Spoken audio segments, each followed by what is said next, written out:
సిద్ధలలో నేను సిద్ధముగా చేసుకో రాజు రానయ్యున్నాడు. ఒక లోతైనటువంటి మర్మమును ప్రపంచానికి తెలియపరిచాడు ప్రియులరా. చూద్దాం రోమీయులకు రాసిన పత్రిక 6వ అధ్యాయము 4వ వచనాన్ని గమనించండి దయచేసి. కాబట్టి తండ్రి మహిమ వలన క్రీస్తు మృతులలో నుండి ఎలాగూ లేపబడినో అలాగే మనమును నూతన జీవము పొందిన వారమై నడుచుకున్నట్లు మనము బాప్తిస్మం వలన మరణములో పాలు పొందుటకై ఆయనతో కూడా పాతి పెట్టబడితిమి.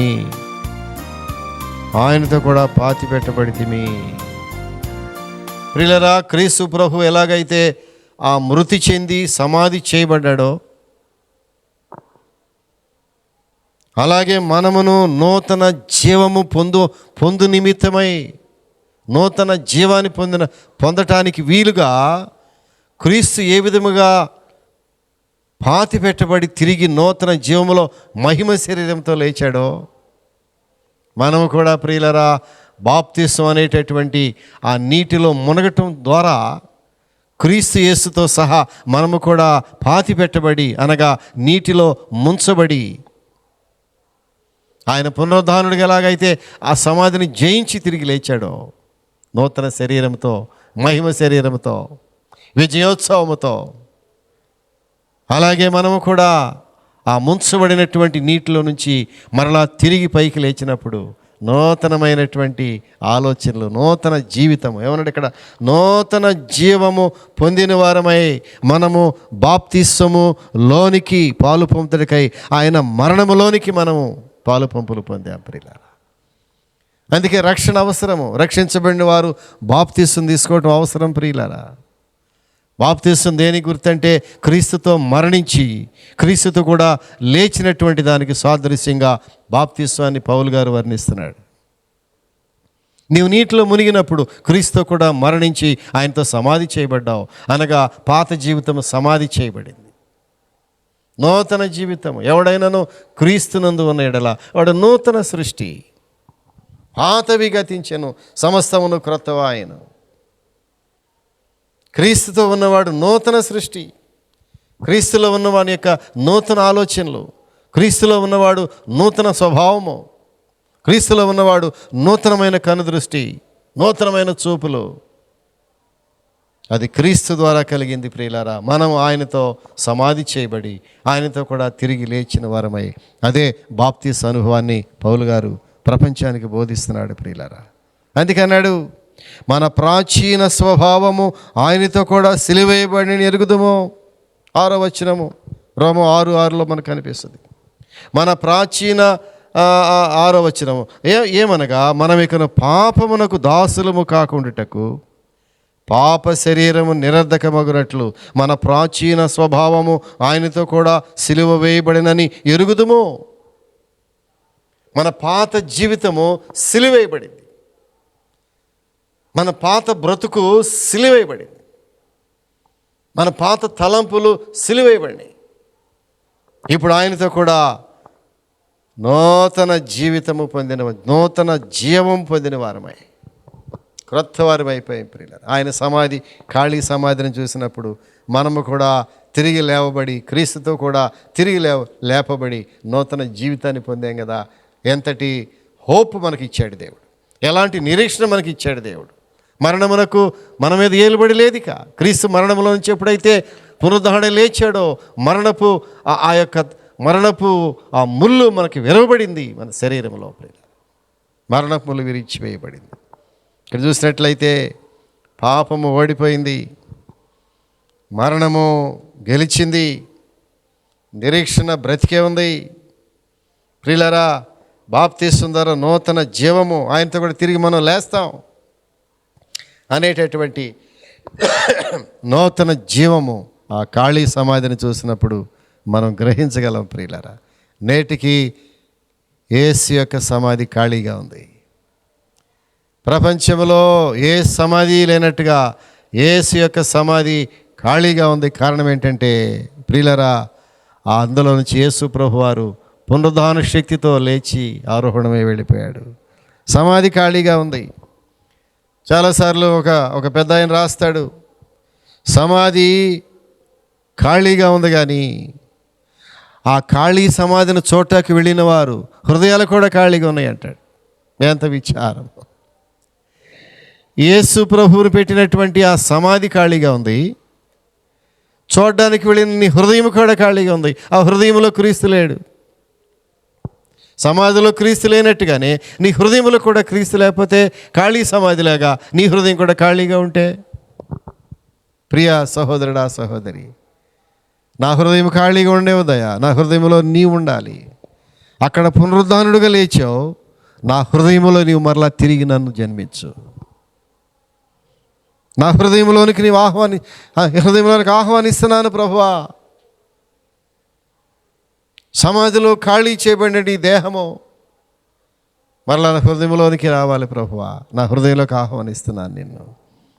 పిలుస్తావా దేవుడిని? ప్రియులరా, హృదయంలోనికి క్రీస్తు ప్రభువుని ఆహ్వానిస్తున్నావా?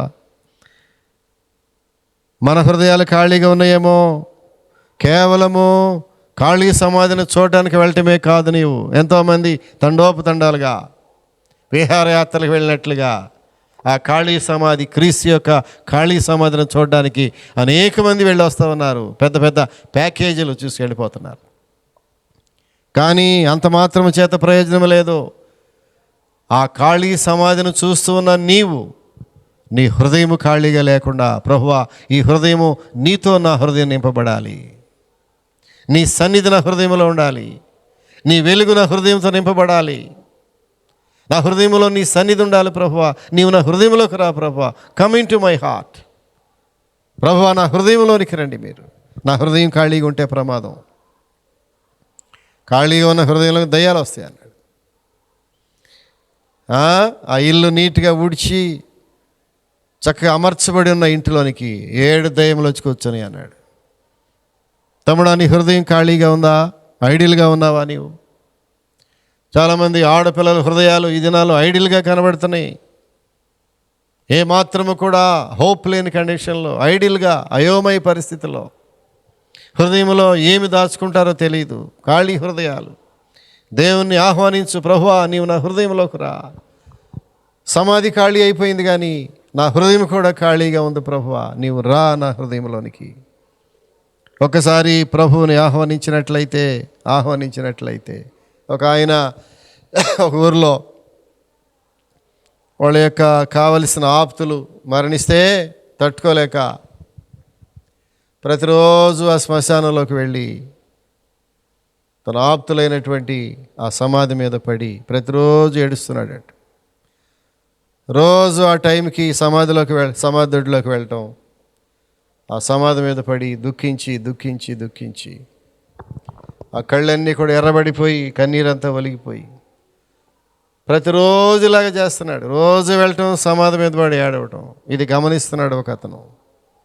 అయ్యా ఏంటి ప్రతిరోజు వస్తున్నావు, ప్రతిరోజు గంటల తరబడి సమాధి మీద పడి ఏడుస్తున్నావు, ఏంటి విషయం, ఏం జరిగింది నీకు? అయ్యా నా ఆప్తుడైనటువంటి ఆ బిడ్డ చనిపోయాడయ్యా, మర్చిపోలేకపోతున్నాను నేను. అప్పుడు ఆయన అన్నాడంట, ఆయన తిరిగి మళ్ళా ఎట్టి పరిస్థితుల్లో ఇక్కడికి రాడు కదా, నువ్వెందుకు ఏడుస్తున్నావు? ఆయన ఇక్కడ లేడు కదా. ఆయన ఏదో ఒక రోజున ఇక్కడికి వస్తాడు అనుకుంటే నువ్వు ఏడ్చిన ప్రయోజనం ఉంది, కానీ అతడు తిరిగి ఇక్కడికి రాడు, నువ్వు వెళ్ళవలసిందే అక్కడికి.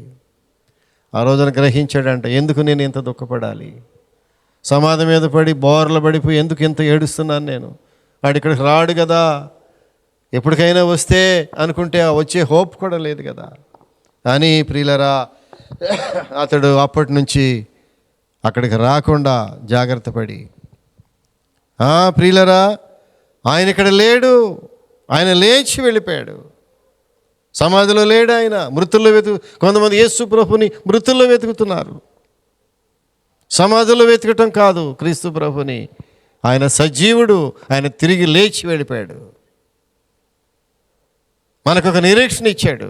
మనము కూడా ఒక రోజున ఆయనను దేవుడు ప్రథమ ఫలముగా మొదట లేపెను, ఆ తర్వాత మన అందరము కూడా సమాధిలో నుంచి లేచి ఆయన మనం చూస్తామన్నాడు. ఎంత నిరీక్షణ క్రైస్తవునికి ఎంత నిరీక్షణ ఉంది ప్రియులారా.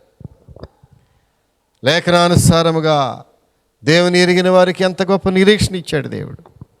ఇక్కడ చూసినట్లయితే ప్రియులారా,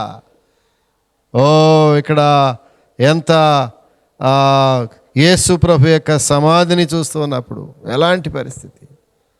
ఒక రోజున ఒక కుటుంబంలో పెద్ద సంపద, పెద్ద విలువైనటువంటి సంపద ఎక్కడ దాయాలో తెలియలేదు వాళ్ళకి. ప్రత్యేకమైనటువంటి ఒక గదిని ఏర్పాటు చేశారు. ఆ గదిని చాలా పగడబందిగా పెట్టి ఆ సంపద అంతా అక్కడ పెట్టి జాగ్రత్తగా పెద్ద పెద్ద తలుపులు దానికి అమర్చి, ఒక పెద్ద తాళం వేసి, ఒక పెద్ద సీల్ వేసి, అక్కడ బాడీ గార్డులాగా పెట్టేసి కొంతమందిని చూస్తూ ఉంటే ఒకరోజు రానే వచ్చింది. చూస్తూ ఉండగానే అందరు అక్కడ ఉండగానే అందులో దాచి ఉంచినటువంటి సంపద మాయమైపోయింది. ఎంతోమందికి కబురు చేశారు, పోలీసు వారిని, వీళ్ళు పిలిచారు, గందరగోళం అయిపోయారు. ఇంత పగడబందీగా, ఇంత రక్షణ వలయంలో నుంచి ఇంత భయంకరమైన తాళపు చెవేసి, ఇంత పెద్ద పెద్ద తలుపులు వేసి, ఇంత పగడబంది ఏర్పాట్లు చేసినా కూడా లోపల ఉన్న సంపద ఎలా మాయమైపోయింది. ఒక ఆయన వచ్చి అన్నాడంట, మీ శక్తి కంటే మించిన శక్తి ఏదో లోపల పనిచేసి, మీకంటే బలమైనటువంటి వాడు ఎవరో వచ్చి ఆ సంపదను తీసుకుని వెళ్ళిపోయాడయా. కనుక మీ శక్తి చాలలేదు, ఇక్కడ మీ ప్రయత్నాలు చాలలేదు. మీ ప్రయత్నాల కంటే మించినటువంటి శక్తి కలిగిన ప్రయత్నం ఏదో జరిగింది, ఆ సంపద మాయమైపోయింది. ఎంత ప్రయత్నం చేసినా సంపదను ఆపలేకపోయారు ప్రియులారా. అదేవిధముగా క్రీస్తు ప్రభు దేహమును ఆ యొక్క సమాధిలో పెట్టినప్పుడు భయంకరమైన సీలు వేసేశారు. పెద్ద రాయి దొర్లించి దానికి అడ్డం పెట్టారు. రాణు వారిని పెద్ద పెద్ద సైన్యములను పెద్ద పెద్ద వెపన్స్తో కాపలా పెట్టారు. అయినా కూడా ఏం జరిగింది తెలిసిన, 3వ రోజున అందరూ చూస్తూ ఉండగానే ఆ దేవాది దేవుడు పునరుద్ధాన శక్తిని పంపించి తన కుమారుడైన క్రీస్తు ప్రభు దేహమును మహిమ దేహంగా మార్చివేసి పునరుద్ధాన శక్తితో బయటికి తీసుకొచ్చేసాడు. రాయి దొర్లించబడింది, ఆ పెద్ద రాయి దొర్లించబడింది. ఒక ఆయన మాట్లాడుతూ అన్నాడు, ఆ రాయి క్రీస్తు ప్రభు బయటికి రావటానికి కాదు దొర్లించబడింది. Please note this point my dear friends. ఆ భయంకరమైన పెద్ద రాయి దొర్లించబడింది దేని కొరకో తెలిసిన, యేసు ప్రభు బయటికి రావటానికి కాదు. ప్రభు అక్కడ లేడని నీవు చూచి నమ్మటానికి నీ కొరకే రాయి దొర్లించబడింది. చాలామంది అనుకుంటారు రాయి దొర్లించబడింది దేని కొరకు, యేసయ్య బయటికి రావటానికే. కాదు, ఆ రాయి అక్కడ ఉన్న కూడా యేసయ్య రాగలడు మహిమ శరీరంతో. కానీ ఆ రాయి దొర్లించబడింది దేని కొరకంటే సహోదరుడా, నీ కొరకే. ఎందుకంటే నీవు ఆ దేహం అక్కడ లేదని, క్రీస్తు లేచి వెళ్ళిపోయాడని, ఆయన పునరుద్ధాన శక్తి వచ్చేసాడని, ఆయన మృతులో నుంచి సజీవుడిగా వెళ్ళిపోయాడని నమ్మటానికి వీలుగా ఆ రాయి నీ కొరకే దొర్లించబడింది. యేసు సమాధిని చూసినప్పుడు ఈ యొక్క వాస్తవాలు గ్రహించవచ్చు ప్రియులారా. క్రీస్తు ప్రభుకి సమాధి ఎప్పుడైతే నీ మైండ్లోకి వచ్చిందో, అయ్యో ఈ సమాధిలో ఎంత ప్రయత్నాలు జరిగినాయి యేసు యొక్క పునరుద్ధాన శక్తిని ఆపటానికి. ఎవరైనా ఆపగలిగారా ప్రియులారా? క్రీస్తుతో నీవు ఉన్నప్పుడు నీ యొక్క అభివృద్ధిని ఎవరు ఈ లోకంలో ఆపలేరు. క్రీస్తుతో కూడా జీవిస్తూ ఉన్నప్పుడు, క్రీస్తుతో సాంగత్యం చేస్తూ ఉన్నప్పుడు నీ ఆశీర్వాదములు ఆపటానికి ఎవరి తరము కాదు, ఈ ప్రపంచంలో ఎవరి తరము కాదు ప్రియులారా. చూడండి, ఇక్కడ ఆ సంపద ఆ ఇంట్లో ఎంత పగడబంది ఏర్పాట్లు చేసినా, తలుపులు మూసేసిన, పెద్ద పెద్ద తలుపులు దొర్లించిన, ఎంతోమంది బాడీ గార్డ్స్ని అక్కడ ఉంచిన, వెపన్స్ అక్కడ ఉంచిన, ఆ లోపల ఉన్న సంపద ఎవరికి తెలియకుండా ఒకరోజు మాయమైపోయింది ప్రియులారా. వీరి శక్తి కంటే మించినటువంటి శక్తి అక్కడ పనిచేసి ఆ సంపదను కొలగొట్టేయబడింది ప్రియులారా. యేసు ప్రభువుకి దేహం అంతే. ఎంత మానవ ప్రయత్నాలు గుండా ఆయన యొక్క దేహం మహిమ శరీరంతో బయటకు వచ్చేసింది. పునరుద్ధాన శక్తి ప్రియులారా. ఈ రాత్రి కాల సమయంలో సహోదరి సహోదరుడా, యేసు యొక్క సమాధి, ఆయనకు సమాధి నియమింపబడెను. యెషయా ప్రవక్త మాట్లాడుతున్నాడు, ఆయనకు సమాధి నియమింపబడెను. వందల సంవత్సరాల పూర్వమే యెషయా ప్రవక్త మాట్లాడుతున్నాడు, ఆయనకు సమాధి నియమింపబడెను.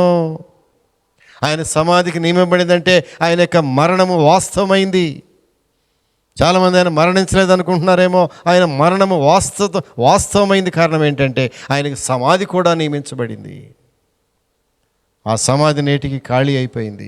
ఎంత వాస్తవం అంటే ఆయన మరణము ఎంత వాస్తవమో ఆయన పునరుద్ధానం కూడా అంతే వాస్తవం.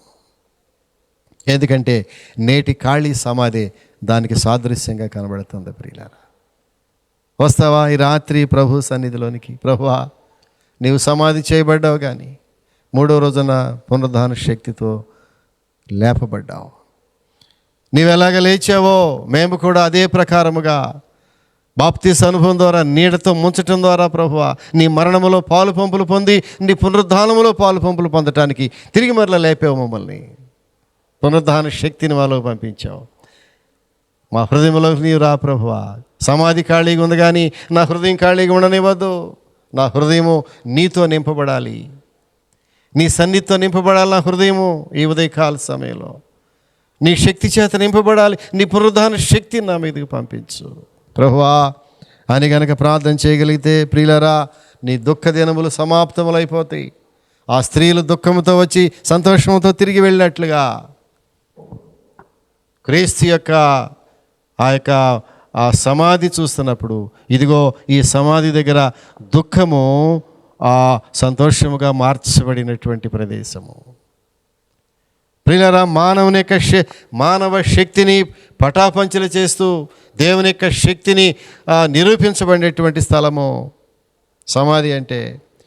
ఈ సమాధి అంటే ఏంటంటే ప్రభు యొక్క మరణమును వాస్తవముగా చూడగలిగిన స్థలం అది.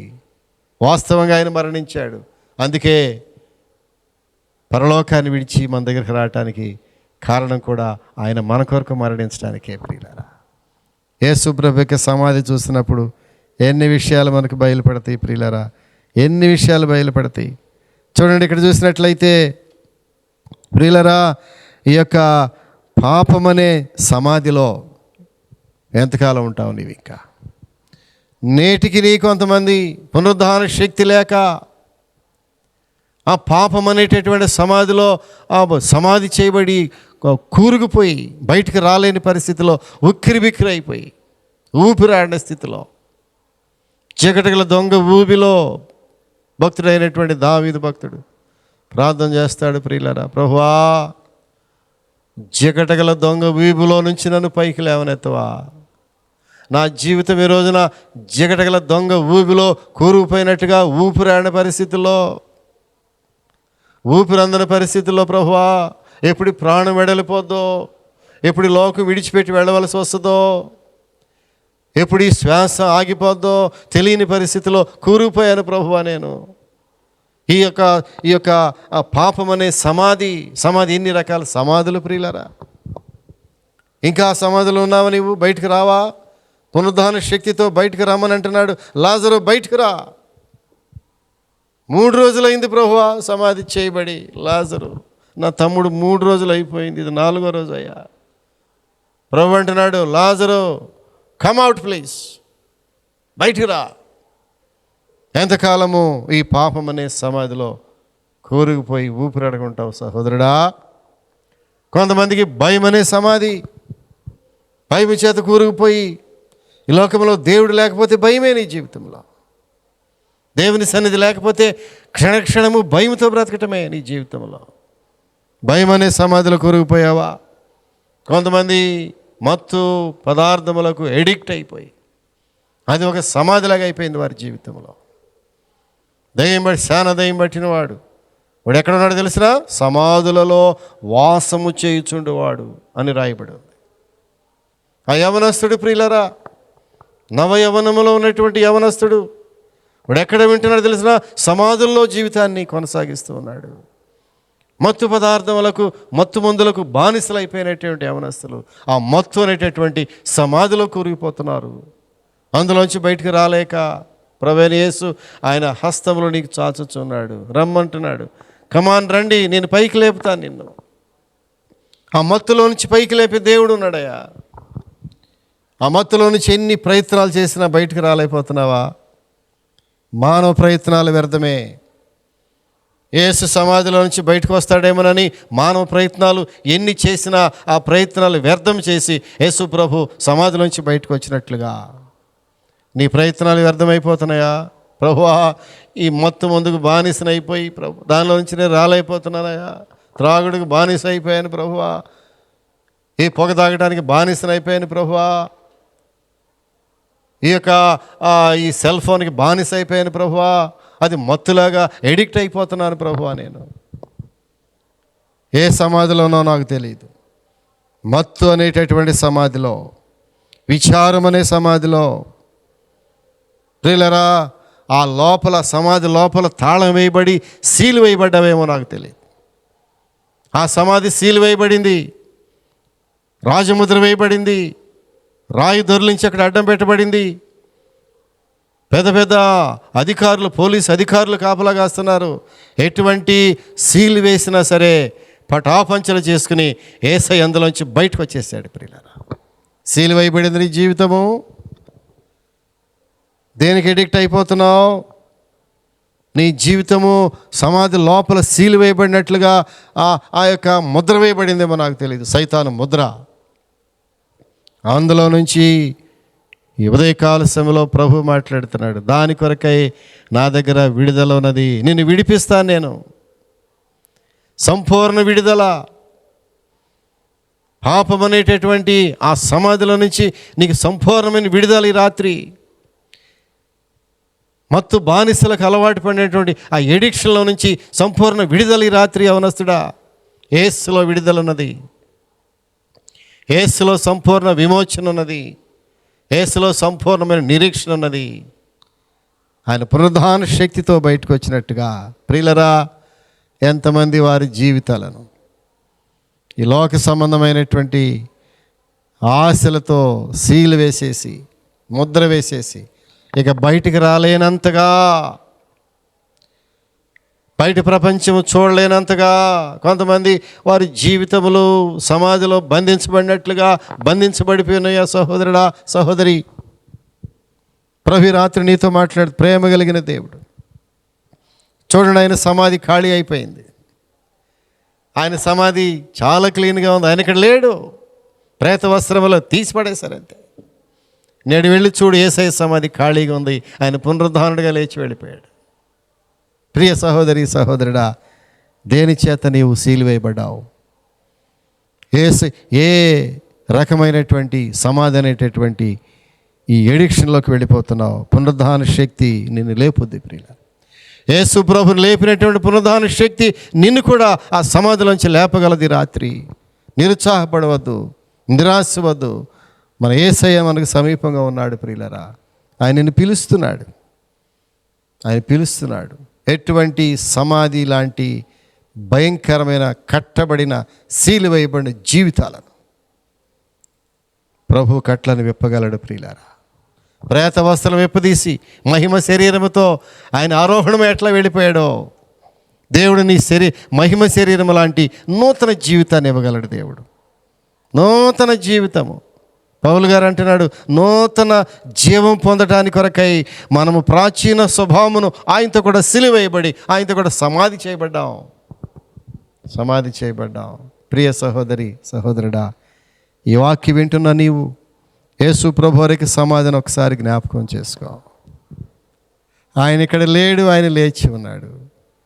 ప్రియులరా, రాయి, పెద్ద బండరాయి ఆయన పునరుద్ధానమును ఆపలేకపోయింది. ప్రభుత్వం వేసినటువంటి ఆ భయంకరమైన సీలు, ముద్ర ఆయన పునరుద్ధాన శక్తిని ఆపలేకపోయింది. అక్కడ ఉన్నటువంటి రాణువుల వారి చేతిలో ఉన్నటువంటి వెపన్స్ ఆయన పునరుద్ధాన శక్తిని ఆపలేకపోయింది. ఆయన పునరుద్ధానుడై శక్తివంతమైన పునరుద్ధానముతో నిన్ను పిలుస్తున్నాడు ఈ రాత్రి. అమ్మా, దేని చేత బంధించబడ్డావో, ఏ నిరాశ నిస్పృహల్లో, ప్రభువా ఈ జీవితం ఇంతేనా, అంతమైపోద్దా అని ఎలాంటి పరిస్థితుల్లో నీవు కొట్టుమిట్టాడిపోయి ఉంటున్నావో నాకు తెలియదు. కానీ ఈ రాత్రి ప్రభు పిలుస్తున్నాడు. ప్రార్థన చేసుకుందాం. తలలు వంచండి దయచేసి.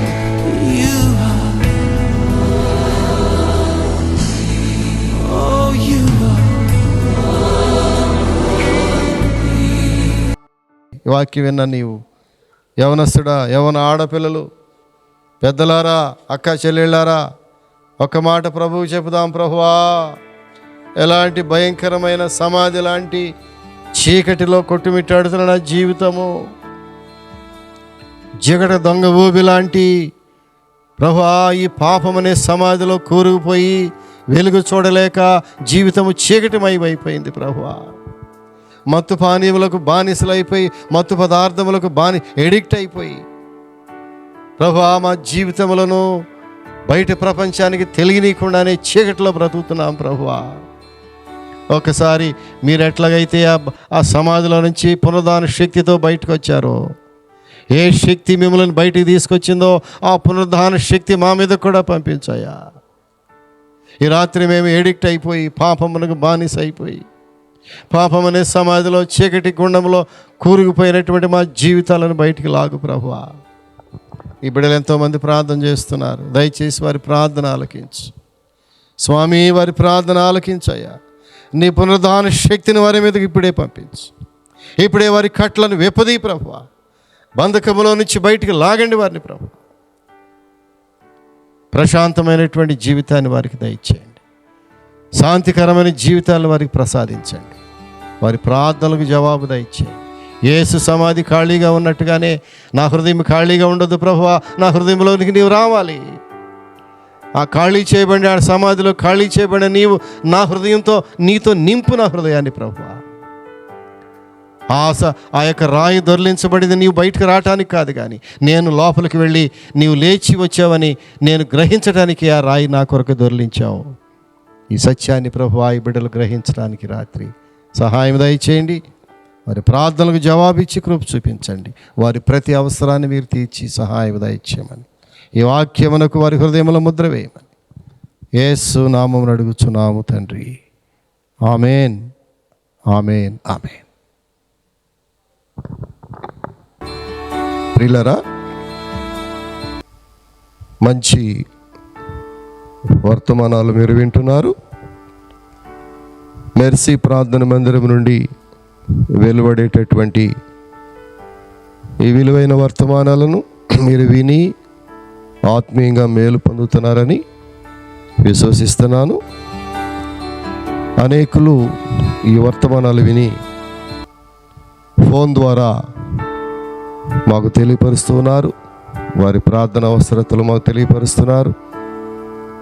వారు ఆత్మీయముగా మేలు పొందుతున్న విధానాన్ని కూడా వారు ఫోన్ కాల్స్ ద్వారా నాతో నేరుగా మాట్లాడుతున్నారు. ప్రియులారా, మీలో ఎవరైనా మమ్మలను సంప్రదించాలని ఆశపడినట్లయితే మా అడ్రస్ ఒకసారి చెప్పడానికి ప్రయత్నం చేస్తున్నాను. మెర్సీ ప్రార్థన మందిరము, డోర్ నంబర్ 3-62/2, డ్రైవర్స్ నగర్, కొత్త బైపాస్ రోడ్, గుడివాడ. మా అడ్రస్ మరొకసారి, pastor reverend doctor KJ Victor Paul, mercy ప్రార్థన మందిరము, డోర్ నంబర్ 3-62/2, డ్రైవర్స్ నగర్, కొత్త బైపాస్ రోడ్, గుడివాడ. మమ్మలను సంప్రదించవలసిన ఫోన్ నంబర్లు 9398632944,